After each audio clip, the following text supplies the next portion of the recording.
Encuentro, enfoques y contrastes de ideas para la construcción de una ciudadanía informada, inclusiva, con justicia social y participación democrática. En voz alta. Muy buenas noches, como todos los miércoles, les saludamos en su programa En Voz Alta. Esta noche agradezco la compañía de Arturo Maximiliano, Carlos Rentería y de María Alemán.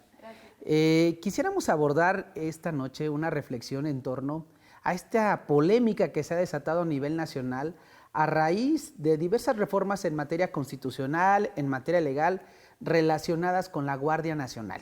Como usted bien sabe, estimado televidente, estimada audiencia, pues hay una discusión de fondo sobre la posibilidad o no de incorporar las Fuerzas Armadas en actividades de seguridad pública. Desde luego, el contexto nacional sobre los diferentes acontecimientos que hay en materia de seguridad pública, de estabilidad política también, pues hacen de repente poner en tela de juicio hasta dónde debe llegar la fuerza del Estado.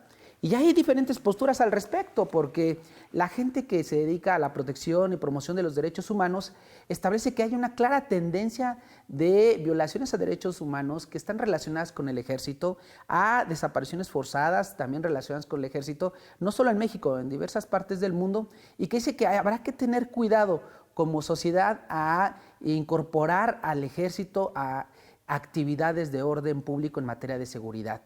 Creo que también hay posturas al contrario, que dicen, bueno, en realidad se está exagerando, no hay una militarización del país en virtud de que las Fuerzas Armadas en última instancia tienen como máximo comandante o como le llaman al Comandante Supremo. Comandante Supremo, Arturo, gracias. Comandante Supremo al presidente de la República, que es una autoridad emanada de un proceso electoral electa por las y los ciudadanos. Entonces, vamos a tratar de dilucidar un poco al respecto. Me parece que entre los panelistas contamos con expertos en esta materia, sobre todo con su antecedente y trayectoria profesional y política. María Alemán le tocó esa famosa reforma del 2019, que es donde inicia todo este tema, con una reforma en materia constitucional que faculta al titular del Ejecutivo para hacer uso de las Fuerzas Armadas para, pues ahora sí que actividades de seguridad pública. Contamos también con la experiencia de Arturo en el ámbito político, en el ámbito partidista, que desde luego habremos de abordar este enfoque en relación a la no abono a una sociedad democrática, ¿no? Y hasta dónde también ha sido nada más un argumento de desgaste al gobierno federal, esta parte de hacer creer que es un gobierno ya fascista, ¿no? Y bueno, desde luego también con Carlos, pues trataremos de abordar esta parte en términos de la función de las policías y en términos también de ver cuál es la función del ejército, ¿no? Porque el ejército y las Fuerzas Armadas pues están pensadas para defender la soberanía nacional, es decir, para defender al Estado mexicano hacia el exterior, pero también es cierto que en términos de seguridad interna pues ha habido fallas enormes a partir de pues estas corporaciones policíacas, ¿no? Recordemos que la Guardia Nacional suple a lo que viene siendo la Policía Federal. Entonces, si les parece, María, mira, se habla de una militarización de orden público. A ti te tocó ser diputada en esos momentos cuando se facultó al presidente para hacer uso de las Fuerzas Armadas para la seguridad pública. En ese sentido, ¿tú ves que va por ahí el camino o cuál fue la idea de dejar que el Ejecutivo hiciera uso de las Fuerzas Armadas para poner un poco más de orden en el ámbito de la seguridad pública? Mira, yo creo que hay que primero distinguir, porque hay dos situaciones aquí inmersas en la misma discusión. Cuando se creó la Guardia Nacional, se analizaron pues distintas estrategias y desde el reconocimiento de que la seguridad nacional digamos que no estaba en su momento, en ese momento, en su mejor etapa, pues reconocimos que las estrategias implementadas tanto por gobiernos de Acción Nacional como por gobiernos del PRI, pues no habían dado el resultado que o que los ciudadanos necesitábamos, ¿no? Entonces, partiendo de ahí, cuando se presenta esta iniciativa por parte del Ejecutivo, del presidente, decir, vamos a crear la Guardia Nacional, dijimos, bueno, vamos a estar abiertos a la discusión, a ver qué significa, o sea, cómo es este planteamiento. Esta es una estrategia, pues, distinta, ¿no? La creación de la Guardia Nacional incluyó, lo que hizo fue que la policía, lo que era la Policía Federal, elementos del Ejército y de la Marina integrarían la Guardia Nacional. Pero los elementos del Ejército y de la Marina que integraran la Guardia Nacional dejarían de ser elementos de las Fuerzas Armadas. Eso es muy importante porque toda la discusión del Parlamento abierto en su momento fue uno de los ejes centrales, el mando civil, y que efectivamente los elementos de la Guardia Nacional pues tuvieran este enfoque de respeto a los derechos humanos como prioridad y al final del día un proceso en el que se convirtiera en una policía nacional, ¿no? Por ponerlo en este término. Entonces, se crea la Guardia Nacional con, asumiendo a la Policía Federal, con algunos elementos de Ejército y otros de Marina, recalco, dejan de ser Fuerzas Armadas. ¿Okay? En ese mismo decreto de creación de la Guardia Nacional, hay un artículo 5º transitorio en el que se le faculta al presidente de la República a continuar, y quiero recalcar también esto, a continuar utilizando a las Fuerzas Armadas en labores de seguridad pública hasta entonces la Guardia Nacional no se consolidara, ¿no? Y no tuviéramos esta Policía Nacional que hiciera las labores de seguridad pública única y exclusivamente. Entonces, son dos cosas distintas. La Guardia como una policía de mando civil, en donde incluso los elementos, aunque fueran los mismos elementos del Ejército y de la Marina, al momento, así como por obra de arte de magia, el momento de incorporarse en la Guardia Nacional, dejaban de ser Fuerzas Armadas. Y a la par de esto, en el proceso de consolidación de esta institución, se le faculta el continuar, y por eso digo continuar porque esto es un tema que se llevó a cabo en el sexenio de Enrique Peña Nieto, en el sexenio de Felipe Calderón, y así nos podemos ir hacia atrás. O sea, las Fuerzas Armadas han prestado auxiliarmente en labores de seguridad pública su apoyo a lo largo de muchos años en el país, y lo venían haciendo al margen de la ley, en un estado de indefensión, en un estado muy vulnerable incluso, tanto para los ciudadanos como para las propias Fuerzas Armadas. La gran discusión de estas últimas semanas o ya meses tiene que ver con estos dos mismos elementos. La primera fue que el presidente propuso que la Guardia Nacional, que de origen es un mando civil, estuviera adscrita a la Sedena, ¿no? La oposición en el país, en la Cámara de Diputados, en las cámaras, decide que eso no atiende a la naturaleza, a la esencia de la creación de la Guardia Nacional y vota en contra. Pero al final de cuentas termina sucediendo y habrá la discusión de la constitucionalidad o no. En lo personal creo que sí puede proceder la inconstitucionalidad, porque al estar adscrita a la Sedena, pues su mando directo es un mando militar y la Constitución es muy clara en definir que el mando de la Guardia Nacional es un mando civil. Y la otra discusión, que es la última o la más reciente, que tiene que ver con una iniciativa presentada por el PRI, en donde se propone extender el plazo que se otorgó inicialmente, que fue de 5 años, es decir, en el 19, cuando se crea la Guardia, se dice, bueno, durante los próximos 5 años, las Fuerzas Armadas van a seguir ayudando, colaborando en la seguridad pública del país. Y la discusión de esta iniciativa es, vamos a extender. Ha habido varias propuestas, que si 4, que si 5 años más, que si hasta el 28, pero bueno, el fondo es extender este permiso, esta solicitud para que las Fuerzas Armadas sigan apoyando. Y tiene una razón de ser, Artur. La Guardia Nacional al día de hoy tiene presencia en 19 estados. No cubre el territorio nacional, no cubre todos los estados de nuestro país. ¿Qué quiero decir? Y con esto cierro esta primera intervención. cuando nosotros creamos la Guardia Nacional, pues la realidad es que nos pidieron 5 años, pero al final de cuentas era pues un volado, hay que decirlo. Nosotros tampoco teníamos todos los elementos para decir, sí, seguro, con toda certeza, en 5 años ya va a estar lista la Guardia y entonces en 5 años ya se regresan las Fuerzas Armadas a los cuarteles, como se dice, ¿no? La realidad es que a 5 años, hoy, quienes llevan el mando de la Guardia Nacional dicen, no estamos listos, no podemos soltar toda la responsabilidad de seguridad pública en la Policía Nacional, ¿no? En esta Guardia Nacional, porque ni siquiera tenemos los elementos suficientes para cubrir todo el país. Y ahí está el inicio de toda esta discusión.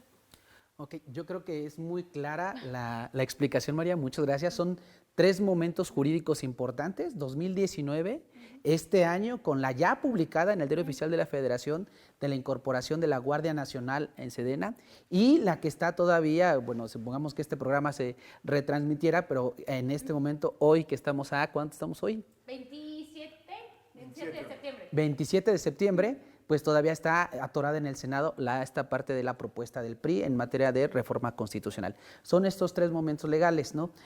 Arturo, a ver, hay una discusión muy, muy dura, al margen de la parte legal que ya explicó muy bien María, que en relación a la acción de inconstitucionalidad que pudiera promoverse por algunas fuerzas de oposición, incluso algunos sectores empresariales se han manifestado, ¿no? Tendrían que hacerlo vía el Congreso, porque la acción de inconstitucionalidad solo procede con un porcentaje, si mal no recuerdo, el 33%, alguna de las cámaras que aprobó la medida en este caso, ¿no? Okay, y entonces no hay la viabilidad jurídica para hacerla por las fuerzas. No, por parte de ellos ni la controversia constitucional ni la acción de inconstitucionalidad. Lo que en un momento dado algún recurso de amparo ya en otra aplicación, un otro elemento de aplicación de ley.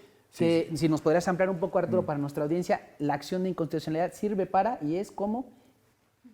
No, bueno, para declarar inconstitucional una ley que se haya aprobado. Es ¿no? decir, así de sencillo, así de sintetizado. Y esto deriva porque hay una discusión, ¿no? En torno es que aquí lo 25, interesante es que ¿no? proviene precisamente del propio poder o de la propia Cámara que lo aprobó, ¿no? Esa sería la característica. Que tiene de alguna manera las minorías. Las ¿no? minorías. Es una venta de minorías porque al final de cuentas lo que busca salvaguardar es la constitucionalidad de algunas leyes que, pues, por los números, por los votos, logra tener o aprobar la mayoría. Es decir... o sea, cuando te pegan un montón, está la acción de inconstitucionalidad. Es decir, la acción de inconstitucionalidad, que si sabes que aprobaron esta ley, que se refiere, para que nuestra audiencia lo tenga claro, a la aprobación de las reformas a diferentes leyes orgánicas, entre ellas la de la Administración Pública, que permite incorporar la Guardia Nacional a la Sedena. Entonces, esta ruta jurídica, comentan nuestros panelistas, no les va a alcanzar en virtud de los porcentajes, ¿no? Y que tendrían que conformarla, ¿no? Tendrían que convencer. ¿Y la controversia constitucional, Arturo? Hay varios supuestos que se dan, ¿no? Puede ser entre poderes, puede ser entre, por ejemplo, municipios y federación, puede ser de municipio y las cámaras locales, por ejemplo, en fin, o sea, son varias instancias de gobierno que pueden, ante actos violatorios de la Constitución en términos de sus facultades, pues que pueden interponer las controversias constitucionales, ¿no? Y entonces acaba por la acción inconstitucional en virtud de que hay argumentos de que se contraviene contra el artículo 25 de la Constitución, ¿no? Pues ese es el argumento planteado, Okay. ¿no? Yo debo decirte, Tocayo, que a mí lo que dice María me parece que está muy, muy claramente explicado. Yo abonaría o trataría de abonar un poco porque bien lo comenta María, ¿no? Hoy se plantearon 5 años y en 5 años no tienes una cobertura, a lo mejor no tienes todavía los elementos para decir si funcionó esto que yo a veces llevo agua a mi molino, pues que finalmente fue un planteamiento de política pública. Es decir, vamos nosotros a combatir este problema muy importante que es la inseguridad y lo vamos a combatir por vía de la creación de una Guardia Nacional que tiene estas características donde se integran personas que pertenecieron y que en ese momento dejan de hacerlo, no sé si por vía de una licencia, desconozco cuál sea el esquema, y que tienen evidentemente una preparación o que tienen una formación militar y que esto pensaríamos que en términos de política pública le da una mayor eficiencia al trabajo de combate ante el crimen organizado y la delincuencia en general, ¿no? Entonces, ese es el planteamiento. Yo tengo algunas dudas, pero es claro que hoy podrías decir, ¿sabes qué? En la evaluación esto aún no ha llegado a implementarse en su totalidad y necesitamos más tiempo, ¿no? Para que esto suceda, y me parece que es muy válido hacer el planteamiento. A mí nunca me han gustado las posiciones de no porque no y sí porque sí, y me parece que este tipo de elementos, como el que dice María, pues es importante valorarlo, y el tiempo no alcanzó. Vamos a continuar con este planteamiento de política pública y necesitamos más años, ¿no? Ese podría ser el elemento. Hay cosas que para mí quedan sin contestarse y me encantaría mucho que en este debate, tanto en el programa como en el debate público, se diera. Mi duda es si esto implica como estos juegos de suma cero. ¿Qué quiero decir? Que si la consolidación de una Guardia Nacional, independientemente de la temporalidad que se replantea en el artículo 5º transitorio, tiene o es en detrimento del fortalecimiento de las policías estatales o de las policías municipales, porque a veces pareciera que así es. Pero las funciones son distintas, ¿no, Arturo? Las funciones y bueno, todo, es que creo que eso es un problema. Yo creo que son complementarias, porque acuérdense que está no la parte reactiva, sino también la parte preventiva, y luego hay otra que debe ser aún más complementaria, que es el tema de la justicia, porque si no hay sanción, si tú tienes un bajísimo porcentaje es decir, lo que conocemos como el alto índice de impunidad, si que nadie paga por delinquir, pues entonces no hay un tema integral. Tú hablabas al principio de las experiencias que nos ha tocado vivir. A mí me tocó un planteamiento de la seguridad muy distinto al que hoy estamos viviendo, donde justamente lo que se hacía era fortalecer a las policías municipales. Tan es así que a nosotros nos toca, en el 97 yo no participaba en la administración, 97-2000, pero toca justamente esto que parece ser que en principio fue exitoso, que fue la creación de la Guardia Municipal, ¿no? Que en apego precisamente a la Constitución se hace cargo de la seguridad de los municipios, y esto se da en toda la República, y luego viene acompañado de otros elementos como el tránsito, ¿no? Y ya se complementa para poder dar este servicio tan importante, pues, para los ciudadanos. Pero yo creo que a mí lo que me encantaría ver, yo creo que no tiene nada de escandaloso poder ampliar los plazos. O sea, me parece que es, reitero, una evaluación de política pública y dice requerimos más años. Lo que me gustaría ver acompañando esto es cuál es la posición del gobierno, cuál es la posición de los partidos, cuál es la posición de los gobernadores, la posición de los alcaldes, todos con representación de alguna forma. Hay asociaciones de alcaldes, está la CONAGUA, están otras instancias, pues para saber, reitero, si esto es suma cero, es decir, si gana la Guardia Nacional, pierden las policías estatales y pierden las policías municipales, o aparejado a la consolidación de este proyecto de Guardia Nacional, también hay un planteamiento de cómo vas a ir encontrando esa fortaleza, donde claramente hoy encuentras debilidades. Creo que el mensaje es muy claro. Ni las policías estatales ni las policías municipales, al menos en gran parte del país, parecieran poder contener esta situación de inseguridad que se da en buena parte del país. Sí, muchas gracias, Arturo. Carlos, Arturo ha empezado a esbozar un tema a razón de una de las funciones principales de cualquier Estado, ¿no? Que es el orden, la seguridad pública. Para eso creamos este ente llamado Estado. En términos de administración pública, Arturo, Carlos, ¿ha sido eficiente este traslado? Yo creo que nos falta mucho, como ya lo esbozaba María y Arturo, pero yo veo algunos números, ¿no? O sea, me da mucha risa que dicen se está militarizando el tema de la seguridad pública, cuando lo primero que hay que dejar en claro es que las funciones de la Guardia Nacional, es decir, la persecución de delito y la prevención, a lo mejor en términos de prevención social, tienen la misma función, la municipal, estatal y la Guardia Nacional. Pero en términos de la persecución de los delitos, es decir, en términos de coadyuvar en un primer momento en la ejecución de dar seguimiento a un delito, pues son delitos del fuero federal. Es decir, para eso está creada estas policías, digamos, nacionales. Recordemos que la Guardia Nacional deviene de la, como ya decíamos, de la Policía Federal, y en muchos países, para ser exactos, poco más de 52 países, es decir, 53 creo, tienen este modelo, donde las policías nacionales se insertan dentro de las Fuerzas Armadas. Tenemos el caso de Italia, tenemos el caso de Francia, de España, Argentina, Colombia. Colombia parece que fue un caso exitoso, ¿no? Sí, La policía militar. Policía militar. Entonces, sin embargo, pues bueno, sí, la gente que está en contra, Carlos, dice, oigan, es que no puede ser posible que digan que no está militarizado el tema, porque, por ejemplo, decía María, ¿no?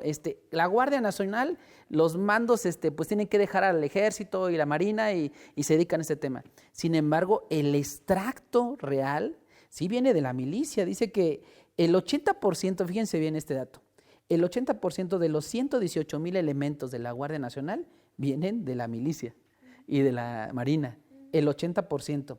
Y el 100% de los mandos medios, o los mandos, la gente que dirige, son militares. Entonces, pues, ¿cómo no dicen que no? Pues ahí ya está la fuerza. Su formación, incluso sus códigos de conducta, son distintos.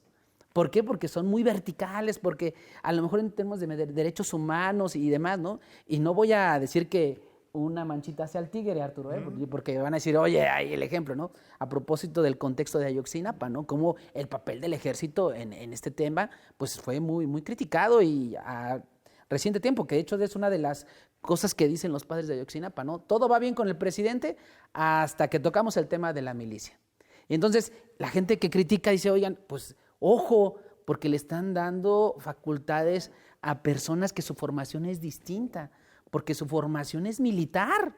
Y entonces, pues uno se pregunta, bueno, ¿esto realmente sí abona, no abona? ¿Tú cómo lo ves en términos de administración pública, como experto de política pública, en razón de la función que debe de tener la Guardia Nacional, que eso es una parte, y la otra que, pues sí, efectivamente, la gente que sigue siendo militar, pues al presidente ahorita estamos viendo, porque con el transitorio quinto tienen hasta el 2024, ¿no, María? Para hacer uso del ejército y de la armada para las cuestiones de seguridad pública.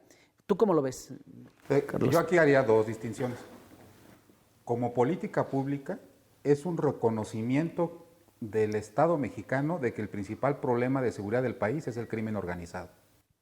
Nada más es... Nada más y nada menos. Más. ¿Por qué? Pues porque si fuera la delincuencia común, estaríamos fortaleciendo a las policías municipales y a la policía estatal. Pero tan saben que el verdadero problema es el tema de la delincuencia organizada o del narcoestado, que algunos están acusando de que ya tenemos en algunas partes del país, que dicen, bueno, la única forma de combatirlo es con el ejército, por la sencilla razón, ya muy pragmática, de que los narcos le tienen miedo al ejército, no a las policías. ¿Y eso? O sea, hay una razón pues, natural, simplemente hay más armamento, hay más preparación, son más sanguinarios, precisamente por esa verticalidad.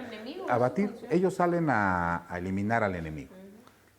Tienen una sola orden y la ejecutan. La disciplina es uno de los rangos principales de la milicia, ¿no? Entonces, yo creo que es un reconocimiento del Estado mexicano para decir nuestro principal problema es y es del orden federal. Cuando empieza todo este asunto de la guerra contra el narcotráfico con Calderón, pues empieza con el fortalecimiento de policías municipales y estatales con un recurso. Dice que cuando tengamos totalmente dudas en lo político, y le sirve hasta para la vida personal, sigue el camino del dinero y ese no se equivoca. ¿Sí? Porque el dinero no miente, ¿no? ¿A dónde se fue el dinero con Calderón? Pues al fortalecimiento de policías municipales y estatales con los recursos subsemos. Y quienes operamos aquellos recursos eran para balas, para chalecos, para patrullas, para armas, o sea, era el equipamiento del ejército contra el narco, pero desde la policía municipal. Y luego desaparece y crean el Fortaseg, que ya fue muy reducido porque fue solamente para algunas capitales y últimamente hasta el Fortaseg lo rasuraron. Entonces, contestando tu pregunta, ¿se le está apostando a eso? No, porque no hay dinero. Ahora, ¿en dónde realmente está la manguera de 2 pulgadas del dinero de la federación? Pues hacia el ejército. Ojo, Charlie, fíjate que es uno de los argumentos que esgrimieron mucha gente de la oposición, decir, para el 2023, que ya tocaron el tema ustedes en el programa anterior, pero decía que se aumentó en gran cantidad, pero ¿a dónde va ese dinero que se va al ejército? Bueno, quienes nos estén escuchando que trabajan en el gobierno federal, pues el rumor generalizado ya confirmado es que plaza que se congela, plaza que se le da al ejército. O sea, plaza que se congela, plaza que da al sector salud o al ejército. Sí, me parece que hacia allá va el asunto. Pero en el caso del presupuesto, perdón que interrumpa, a veces nos metemos ahí, pero en el caso de este presupuesto que viene, estos 112,000 millones más y demás para el ejército, pues son para proyectos que está operando el ejército, ¿no? Como el aeropuerto internacional, el canal transísmico y el tren, y aparte también el tema de las sucursales bienestar, los bancos, porque ahora los militares van a ser hasta bancos. Entonces, nada más hay que ver que ese dinero, Charlie, está etiquetado para proyectos. No, pero el incremento se dio antes, Arturo. O sea, no en este, no, tú no lo ves. Porque hay una nota del Reforma respaldada por datos en donde establecen que el sector, como instituciones, el sector salud, el IMSS como institución, era el que mayor número de plazas tenía. Pero está a punto de ser rebasado por el ejército.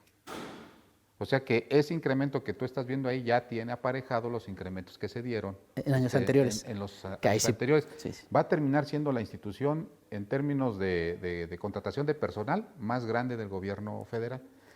Entonces, en términos de política pública, lo rescatable es, se reconoce lo del crimen organizado, no hay una política para fortalecer financieramente a estados y municipios, y tiene que ver con esto. Pues finalmente, aunque dicen que es el 80% de los delitos son del fuero común, pues son delitos del fuero común que han sido ya abordados por el crimen organizado. O sea, si te dan un cristalazo en tu vehículo, pues es un delito del fuero común, se supone que es la policía local la que lo tiene que atacar. Pero ¿quién controla las bandas de robo de autopartes? Pues el crimen organizado. Y entonces se explica el crimen, los delitos del orden común a raíz de ser organizados y orquestados por el crimen organizado. Y te voy a poner un ejemplo, ¿no? Ahorita, cierto o no, acaban de aparecer unas mantas en el estado de Guanajuato, en algunos municipios, en donde dice el cártel de Sinaloa, diciendo vamos nosotros a desplazar al cártel de Lima y al cártel Jalisco Nueva Generación, porque ellos atacan a la población y atacan al Estado. Y nosotros somos los buenos, nosotros ni lastimamos a la población y respetamos al gobierno. Entonces ponen unas mantas ahí diciendo, bueno, nosotros venimos aquí a limpiar el asunto. Entonces, tácitamente están reconociendo que las bandas criminales locales, a través de un sistema cuasi de franquicias, hay un libro muy interesante que se llama Narconomics, que es la estrategia de las grandes corporaciones aplicadas al narco. Y ya se manejan por franquicia, ¿no? Y para terminar mi comentario, un segundo enfoque que no es el de política pública, sino es el político. Andrés Manuel hace una frase hace un par de días diciendo, este ejército se formó, o sea, este ejército en la época moderna después de la revolución, para evitar un golpe de Estado, dado por los conservadores. No sé si se terminó haciendo estas frases así como diciendo, lo pensé o lo dije, ¿no? Porque a todos nos ha pasado, o lo dije en voz alta, o lo dije en la mañanera, o pensé que estaba soñando, pero se le sale. O sea, hay que a veces analizar la mañanera porque entre tantas cosas que dice, termina diciendo lo que realmente siente. Y entonces dice, este ejército, el ejército moderno, fue conformado, fue diseñado para evitar un golpe de Estado.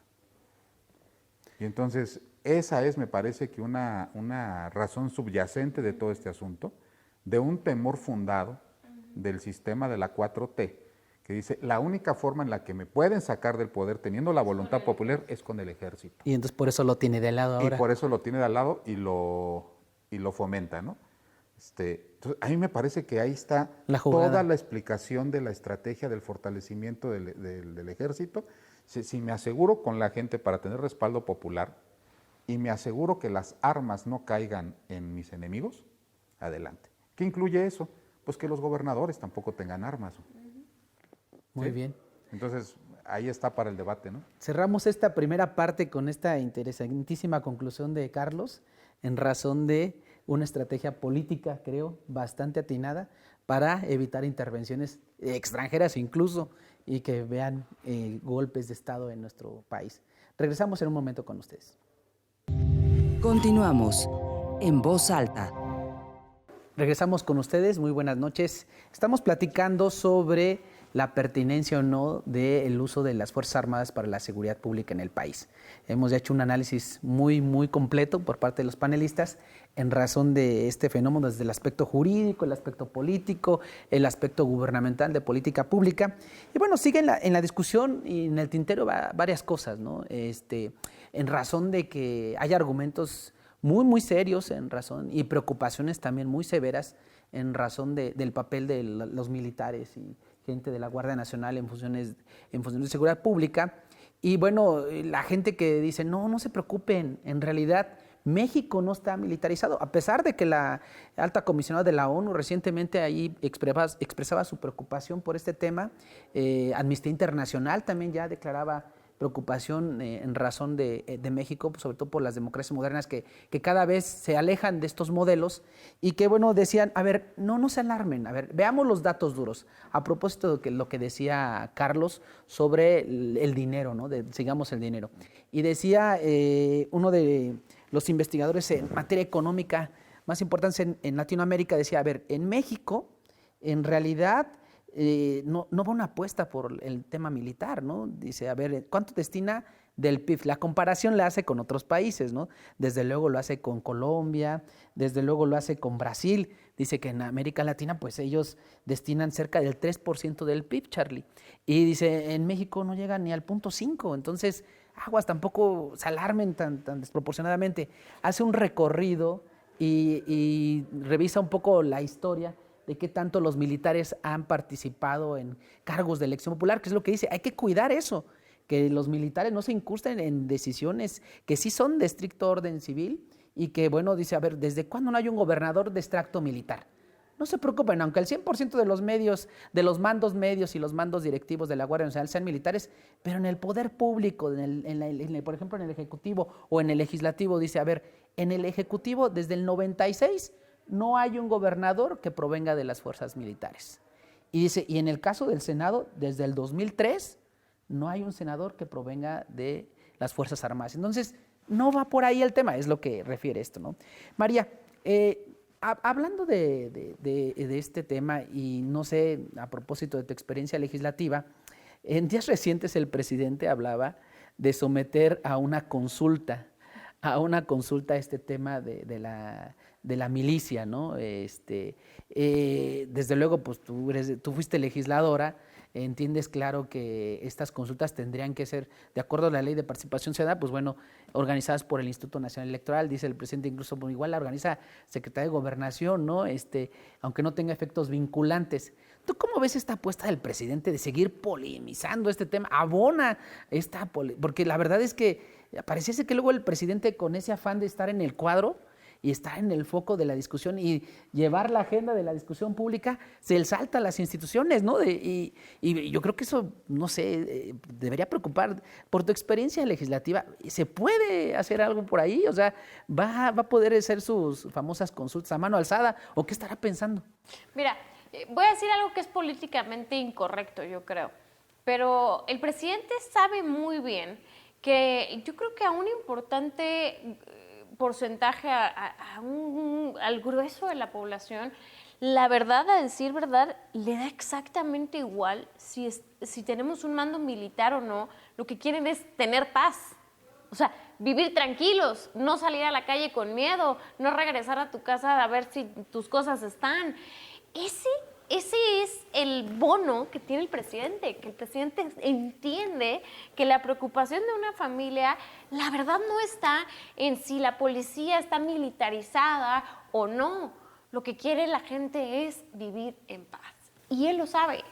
Entonces, tan lo sabe y lo entiende que utiliza estos mecanismos, ¿no? Como la consulta, que habrá que ver si van a ser como las consultas patito o la consulta más en términos de un mecanismo de participación ciudadana contemplado en la Constitución, que hasta donde entiendo, y a lo mejor me equivoco, pero seguramente Charlie o Arthur se acuerdan, pero hasta donde entiendo hay una limitación para estos mecanismos, que precisamente es la seguridad nacional, en donde expresamente se señala que hay temas que no se pueden someter a consulta, que entiendo que tienen que ver algunos temas como económicos, los impuestos. A ver, pregunta, ¿no? A ver, pregunta. Claro, ¿Ustedes quieren pagar más impuestos? En tema de los impuestos y seguridad nacional. Entonces, bueno, en estricto apego a esta limitación constitucional, no se podría hacer, ¿no? Pero pues hemos visto una y otra vez que al presidente el tema de las restricciones y de las reglas no son lo suyo, no le gustan seguirlas. Entonces, probablemente lo va a hacer como ha hecho algunas otras consultas, pues a lo mejor no con carácter vinculante, a lo mejor no con la forma legal o institucional que viene contemplada en la Constitución, pero lo va a hacer un poco para seguir construyendo y para demostrarle a la oposición, a quien él llama los conservadores, pues que el fondo del asunto es que a la gente no le importa el tema.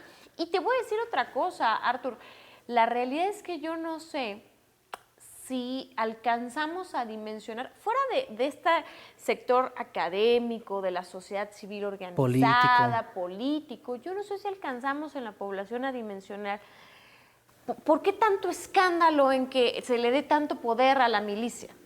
O sea, la realidad habría que preguntarnos, digo, aquí lo entendemos y hemos comentado, pues que al final del día hay muchas teorías, ¿no? Pero esta que mencionabas al inicio de la tendencia de que el mando del poder del país recaiga ahora en un militar después de que se logró después de muchos años que recuperar este mando civil, es decir, que nos gobiernen los militares, en pocas palabras, esa es una amenaza. Hay otras, ¿no?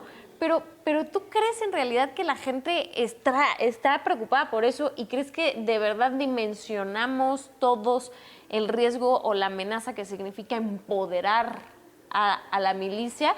Porque yo pienso que estas discusiones a veces se quedan en la élite. Pienso que estas discusiones a veces se quedan solo en un sector y la gente se entera, porque de este tema de la militarización sí se han enterado. O sea, yo sí lo he escuchado en diferentes conversaciones, ¿no? Y sí se enteran que hay una discusión, pero no estoy segura de si todo el mundo comprende el fondo de la discusión. Sí, fíjate que me parece, y entrando en conversación con Arturo, creo que hay diferentes extractos de la población que están padeciendo el fenómeno de la delincuencia. Claro. Y desde luego, si uno le pregunta al ciudadano común en Zacatecas, yo creo que están más que a favor de que ponga orden el ejército, ¿no?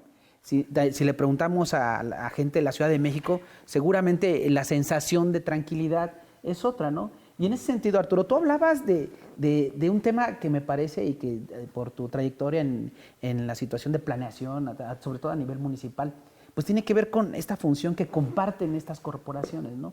Que es la prevención, que está relacionado con lo que dice María, ¿no? La prevención y la participación comunitaria, porque lo cierto es que hay un fenómeno, como ya bien lo esgrimía Carlos, hay un tema de preocupación del Estado mexicano por el reconocimiento del alto crecimiento del crimen organizado, ¿no?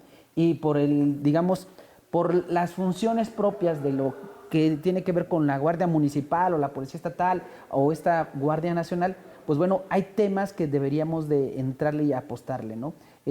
¿Tú cómo ves, Arturo? Dos cuestiones así por tu trayectoria.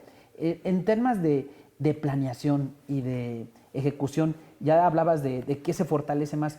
¿Tú sí crees en esta suma cero o estarías también pensando en que sí abona al fortalecimiento para, como política pública, contener este problema de delincuencia organizada? No, yo no creo en la suma cero. El tema es si si el planteamiento, inclusive, como bien lo dice Charlie, económico está de esa manera. Es decir, le doy todo a esta institución y le dejo de dar a esta. Entonces no se puede fortalecer algo que no tiene también por necesidad, pues, que contar con una posibilidad económica de capacitación, de armamento, etcétera, elementos de inteligencia, todo lo que podría estar disponible. Entonces, pues más que yo crea en eso, me parece que ese parece ser el planteamiento, ¿no? Okay. Te doy aquí, pero te quito acá, ¿no? Ese creo que es el planteamiento. Y al final, perdón que te interrumpa, ¿sí? Un control político bajo la idea que planteaba Carlos, ¿no? Y además, María, con otros temas, ¿no? Yo coincido totalmente que al ciudadano le interesa poco si te rescató uno de la municipal, del estatal, de la Policía Federal en aquellos tiempos o de la Guardia Nacional, la cosa es que tengas tú tu seguridad y esa es la apuesta. Ahora, yo había visto al ejército generalmente como la última instancia, como el auxiliar en momentos o en situaciones complejas, donde efectivamente la fuerza del Estado ya era incapaz. Y ya quisiera hablar, sí, del Estado, tanto federación como Estado municipio, era incapaz de controlar una circunstancia que pues tenía que entrar, reitero, como tu última carta, ¿no? Ahora me parece que se está cambiando de fondo el planteamiento y esto puede ir acompañado para un desgaste para la institución misma, porque ya no es la última instancia, es la instancia encargada de la seguridad pública. Y probablemente lo que sí creo que algunos analistas han determinado bien es que ahora probablemente los mexicanos le carguemos la circunstancia de un punto hacia adelante, es decir, los resultados positivos o no, negativos, se los carguemos a una institución que tradicionalmente ha sido, reitero, respetada, última instancia, y que ahora prácticamente se pone en el primer lugar de combate y de alguna forma desplaza a cualquier otra fuerza, ¿no? Y elementos también que el presidente ha hablado sobre ellos, y habrá que ver también qué otras políticas acompañan o ya vienen acompañando, porque se habla mucho también de las causas. ¿Por qué hay esta suma de personas que quieren incorporarse a actividades delictivas? Porque no hay oportunidades. Entonces, sí creo que hay otros elementos, ¿no? ¿Cuál es el planteamiento? Bueno, en el caso de este gobierno, pues hemos visto una serie de elementos de políticas sociales o de apoyos sociales que habrá que ver si son suficientes, ¿no? O sea, ¿cuál es la estrategia también para atacar las famosas causas, ¿no?, que generan esto que hoy es este rompimiento de tejido social, esta incorporación de personas que tenían a lo mejor una alternativa legal, aunque fuera informal, ¿no?, pero legal para sobrevivir, y hoy simplemente deciden moverse de tercio, ¿no?, en términos de irse a trabajar para la delincuencia organizada. Entonces hay una serie de elementos que, reitero, no giran solamente dentro del tema del propio ejército, sino otras cuestiones complementarias, otras decisiones que se están tomando o que se deben de tomar. Y creo que este escándalo que tú hablabas, Tocayo, creo que María también decía, qué tan escandaloso puede ser, quizá venga mezclado con una cuestión que no tiene que ver con la seguridad, sino que tiene que ver con otras funciones que en este gobierno se ha decidido que las haga el ejército, sin necesariamente criticarlo, pero que algunos dicen, oye, lo que pasa es que estás militarizando funciones del Estado y entonces ya abarcas más que solamente el tema de seguridad. Pues sí. Carlos, creo que da la discusión, ¿no? En términos de análisis político, Carlos, ¿cuál va a ser la consecuencia de estas acciones? Ya vimos estos 3 momentos jurídicos, la primera reforma de 2019, vemos que ya también el 9 de septiembre ha sido publicada esta otra, ahorita, ¿qué quedamos que estamos hoy? No sé qué día vivo. 27. A 27 de septiembre, la discusión sigue trabada en el Senado. ¿Qué sigue y cuál sería la perspectiva de análisis político para el gobierno federal? Desde que a mí me parece interesante la postura del senador Carlos Marín. Porque finalmente en el Congreso, en la Cámara de Diputados dijeron, el PRI se suma y sacan la iniciativa del PRI.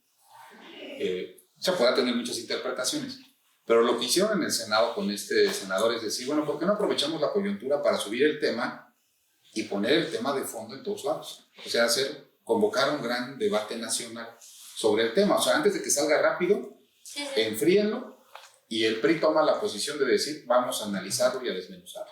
Porque como dice Arturo, el asunto puede ser que entremos en el debate de las causas. Yo les voy a poner un tema que puso Andrés Manuel al principio de su sexenio, que fue esa ley de cuando todo se perdona atrás. ¿Cuál es la ley? La amnistía. La amnistía, sí. Que de repente un día dejó de decirlo, pero que las amnistías funcionan. Porque si ahorita tuviéramos o nos estuviera viendo alguien que ya le debe 3 cosas a la justicia, sumado a que los diputados cada vez que tienen oportunidad le suben las penas, dicen, oye, pues yo ya prisión preventiva oficiosa. O sea, yo ya cometí un delito y no me lo va a quitar nadie, y ese solo delito Pues le sigo, ¿no? Le sigo. Claro. Entonces, parece ser... Ya entrados en gastos. Hay políticas sociales que al fallar permiten la entrada de las personas a este tipo de actividad, pero no hay una política pública que les permita salir. Entonces, a mí ese tema de la amnistía realmente me agradaba, aunque políticamente yo creo que considero que no era muy necesario, porque era una estrategia de salida, de decir borrón y cuenta nueva. ¿Cuántas personas que están en este giro quisieran salirse? Una oportunidad para salirse, ¿no? Yo lo pongo ahí como un tema de debate para que se pudiera explorar, junto con todo esto que está sucediendo en el Senado. Así, bueno, vamos a una gran reflexión de lo que tendría que ser el tema de seguridad. La oposición podría encontrar en estos foros o en este Parlamento abierto la opción al tema que está planteando el presidente de la República.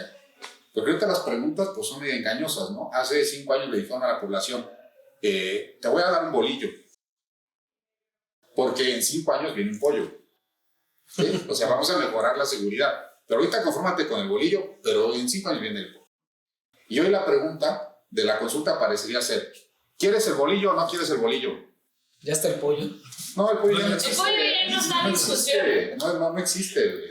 O sea, antes era, confórmate con la militarización porque viene un sistema de seguridad que te va a dar resultado. Y hoy la pregunta es, bueno, ¿quieres a los militares o no? Pero sin darte que hay la otra alternativa.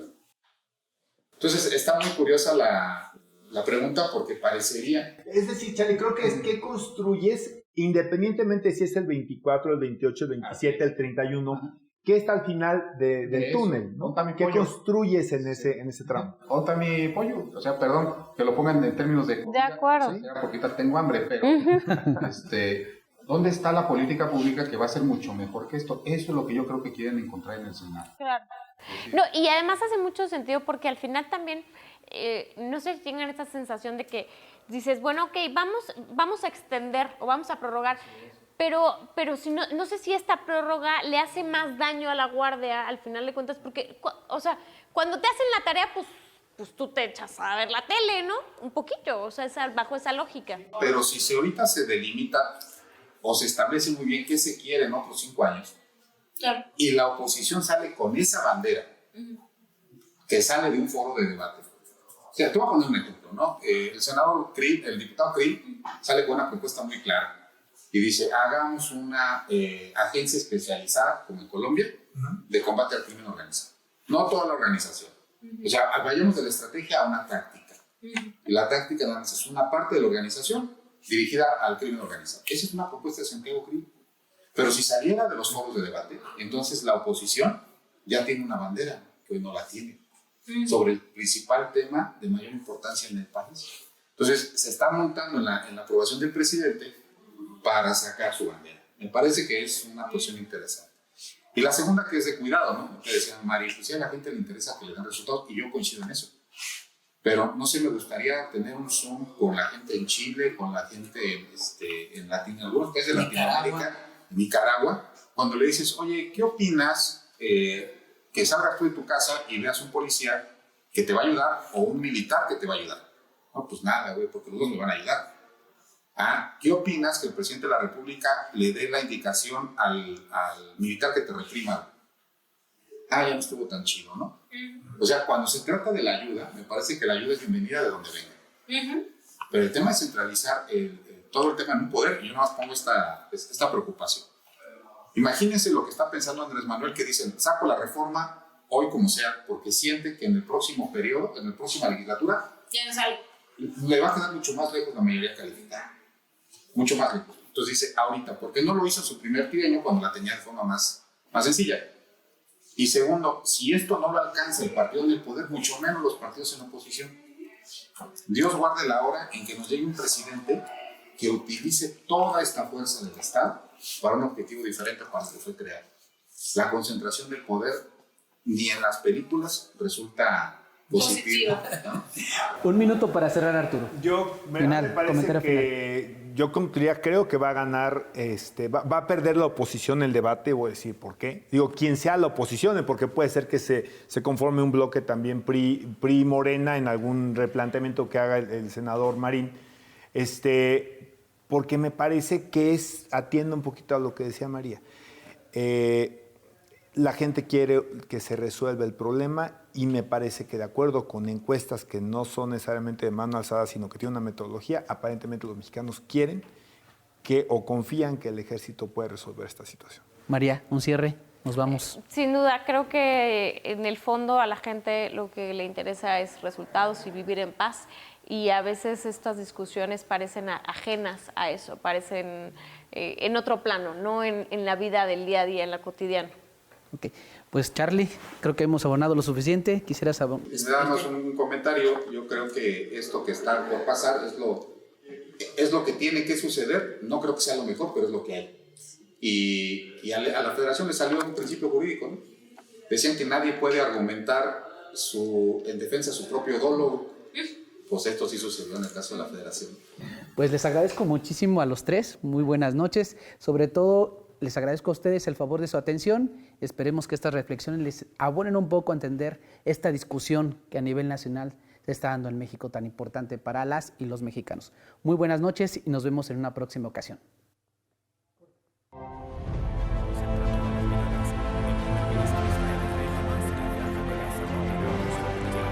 Gracias por acompañarnos en esta emisión. Esto fue En Voz Alta.